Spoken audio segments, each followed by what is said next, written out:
Bonjour à tous! Dans cette vidéo, nous allons voir comment programmer les cartes de type Arduino Uno avec le logiciel Mblock.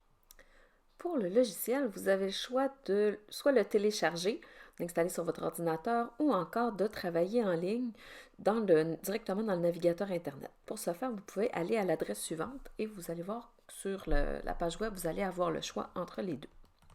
Le plan de match, en fait, aujourd'hui, ce qu'on va essayer de faire, c'est de programmer la carte pour faire clignoter la DEL, donc qui est une petite lumière qui est déjà installée sur la carte. Donc, c'est nous qui allons choisir les délais de clignotement. La première chose à faire, en fait, c'est de brancher la carte Arduino dans l'ordinateur. Donc, on va utiliser le fil tel que vous voyez sur l'image et que vous allez brancher à la carte, et l'autre côté du fil se branche dans le port USB de l'ordinateur. Ensuite, on peut ouvrir le logiciel Mblock. Le logiciel en tant que tel, comme vous voyez présentement dans la section Appareil, vous avez un petit robot qui s'appelle Coder.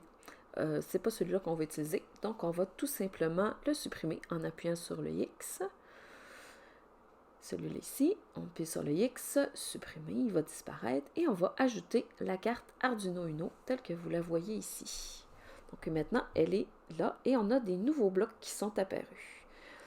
Ces nouveaux blocs-là vont nous permettre de contrôler la carte Arduino Uno.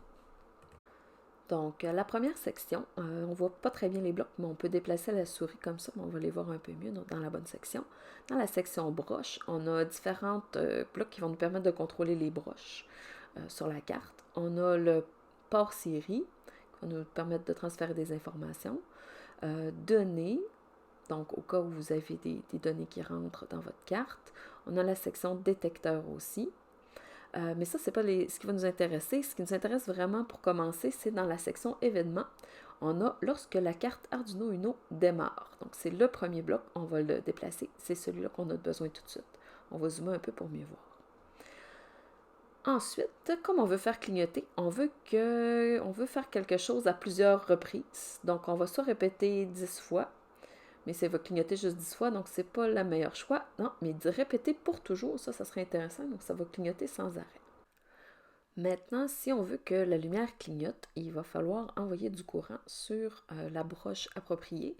Donc, dans le cas de la carte Arduino Uno, la DEL qui est intégrée, c'est sur la broche 13, mais il faut lui envoyer du courant ou un signal haut, ce qui revient un peu à la même chose.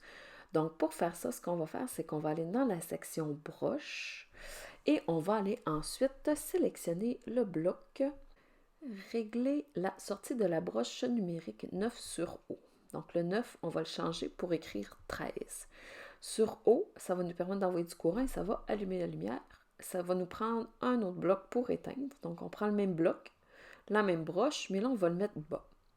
Si on reste comme ça, étant donné qu'on a les deux, ce qui va se produire avec ça, c'est que pour toujours, on va d'abord régler la broche numérique 13 sur haut, la lumière va s'allumer, ensuite elle va s'éteindre. Et on va recommencer cette boucle-là, donc on va le rallumer et ensuite la rééteindre. Le problème, c'est que ça va se produire tellement rapidement que vous ne verrez pas l'effet de clignotement et puis on n'a aucun contrôle sur comment est-ce qu'on veut que ça clignote. Donc, non seulement vous ne verrez pas clignoter, mais en plus, on ne peut pas le contrôler. Ce qu'on va faire à ce moment-là, c'est qu'on va ajouter un temps d'attente. Donc, entre le moment où est-ce qu'on l'allume et le moment où on l'éteint. Donc, on va aller dans la section contrôle, on va aller chercher le bloc attendre. On va le mettre 2 fois, une fois après l'avoir allumé, une fois après l'avoir éteinte, et on va changer le temps d'attente entre les deux. Donc, par exemple, on va la laisser allumer pendant 0,7 secondes et on va l'éteindre ensuite pendant un temps différent, 0,3 plutôt en haut, et ensuite, pour voir une différence, on va laisser à 1 en bas et on va voir comment ça va se comporter. Ce qu'il nous reste à faire maintenant, c'est d'envoyer ce programme-là sur la carte, parce que sinon, ça ne sert pas à grand-chose. Donc, on appuie sur « Connecter ». Vous allez sélectionner dans la liste qui est là le port USB qui correspond à votre carte. Si votre ordinateur fonctionne avec Windows, le nom de port USB, ça devrait être probablement quelque chose comme COM3 ou COM4, mais sur un Macintosh comme le mien, les noms sont un peu plus compliqués. Donc, on le sélectionne dans la liste. Ensuite, on clique sur « Connecter ». Vous devriez voir le petit message en haut « Connecter » qui indique que tout va bien. Ensuite, on peut télécharger en cliquant ici le programme dans la carte et à ce moment-là, la carte devrait commencer à agir. Donc, vous allez voir les lumières clignoter au début qui vont indiquer que le transfert se fait. Et ensuite, vous allez voir la petite lumière orange, comme ici, qui clignote. Donc, qui reste allumée moins longtemps qu'elle est éteinte, donc avec le rythme de clignotement qu'on lui a mis. On va pouvoir maintenant essayer de changer les rythmes et voir si ça fonctionne vraiment. Donc, par exemple, à la place de 0.3, on va mettre 3. On va laisser le temps où elle est éteinte pendant 1 seconde. Donc là, elle devrait être allumée pendant 3 secondes et éteinte 1 seconde. Voyons voir si ça marche. On télécharge encore une fois. 1, 2, 3, 1. Ça marche quand même assez bien. Je pense que la carte est meilleure que moi pour compter. Donc, la partie suivante à faire, si vous voulez garder votre programme, c'est de l'enregistrer. Donc, on clique sur Fichier, Enregistrer sur votre ordinateur. Et ensuite, vous pouvez lui donner un nom et cliquer sur Enregistrer. Et on a réussi à faire clignoter notre lumière. Donc, c'est un peu le principe de base pour réussir à faire des programmes avec la carte Arduino. On peut bien sûr faire des choses un peu plus intéressantes que juste faire clignoter une lumière. Voici maintenant votre défi du jour. Donc, faire clignoter la DEL pour reproduire le code Morse du SOS.